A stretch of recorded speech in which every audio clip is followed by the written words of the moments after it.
Hey everybody, welcome back to another edition of our morning brew. I hope you guys have been enjoying this and learning and being challenged in the scriptures.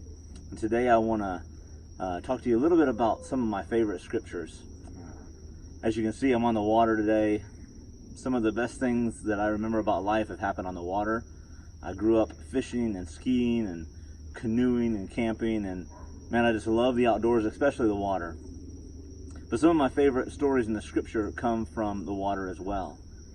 As you read through the Gospel of Matthew, you see different events that happen on or near the water with Jesus and his disciples. Once we see Jesus in this boat in the Sea of Galilee with his disciples, and you see a storm arise in the middle of the night. And the waves are crashing over the boat, and the disciples are frightened. They think the boat's going to sink, and they're going to go down with the ship. And so they look to find Jesus to see what he can do to help. And Jesus is sleeping at the bottom of the boat. And they wake him up, and he comes up aboard and calms the sea, just says, "Be still," and everything is calm. I love how Jesus gives the disciples enough confidence in him that regardless of the storms in life, we can put our hope in him, that he is the anchor that holds us steady. We see also another moment with Jesus where Jesus is talking to the disciples, and he sends them on across the Sea of Galilee, knowing full well what's going to happen that night. Another storm arises, and the disciples are by themselves this time. Again, they're nervous and scared and not really sure what's going to happen.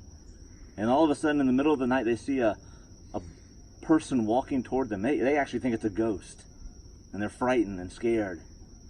And all of a sudden, Peter thinks it might be Jesus, and he calls out to Jesus. And he says, "Jesus, if it's really you, would you call me out of the boat?" And Jesus calls Peter out of the boat, and Peter steps out onto the water and begins to walk with Jesus.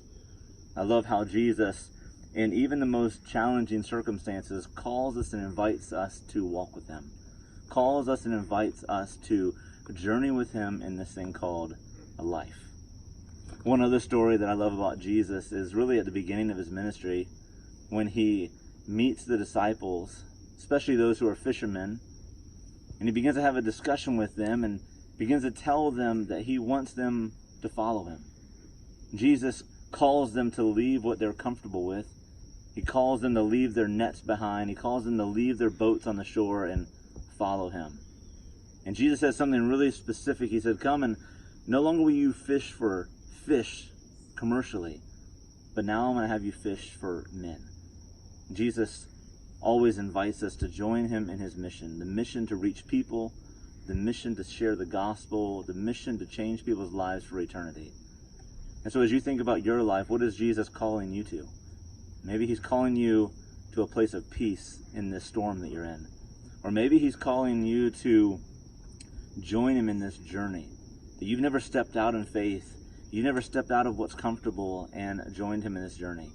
Or maybe he's just saying, "Hey, I'd like for you to fish for men. I'd love to have you use your gifts and your abilities and your talents to bless others and to add value to their life." Hope that encourages you. I'm going to be praying for you this week as you dive into the scriptures. God bless. We'll see you next time.